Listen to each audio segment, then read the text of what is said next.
Friday, December the 23rd, 2022, number 3,806 of the Anachronisms was posted. It's called Stuck on Oklahoma. This one's easy, or should be. I'm familiar. Like, hang on, I know this one. The Tulsa dispenser doesn't automatically send a Paget or a Brainerd through the wilds of Kansas and Ohio into New York City. But when it does, I feel you, Ron. I feel you, Joe. As back to your respective families you go come Christmas, or hopefully not the 4th of July.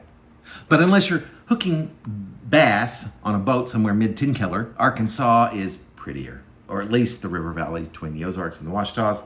So maybe we're even, a quadrant for a quadrant, let's say, even as the derricks send a storm of dirt out into an early dusk that's somehow arid and oily at the same time. It's not a haven for teenagers.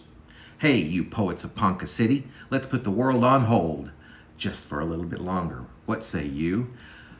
First, we'll head to Tulsa, 5 years premature, meet Ted at the university, or that was the plan, wasn't it? Hey guys, come on down to Fort Smith, won't you?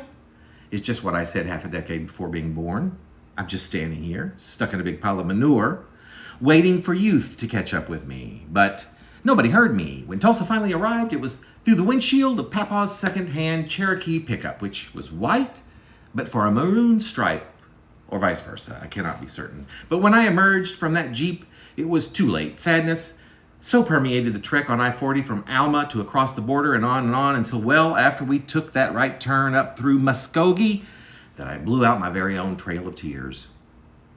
Because at that age, I was nothing but an angsty greenhorn with nothing better to do but brood over my own stupid self.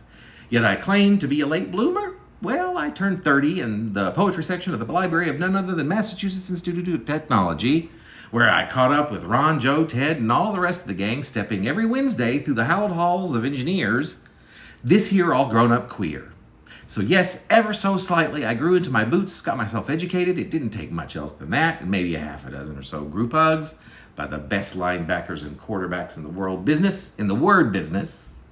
You get squeezed by a poet, and well, something irreversibly changes, at least in me.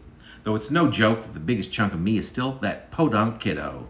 This I say to you 60 years after I was born, 5 years premature, and those, my friends, are just a few of my made-to-order memories of being a good neighbor. So as for me and my bookshelf full of pals in Oklahoma, and the ones from the universe with which they hung, where else to go with it but on such an endless repeat, and I do not mean hung from Judge Isaac's barrows. Nope, that will not be, for this story is entirely too sweet. Once again, loop it back and repeat.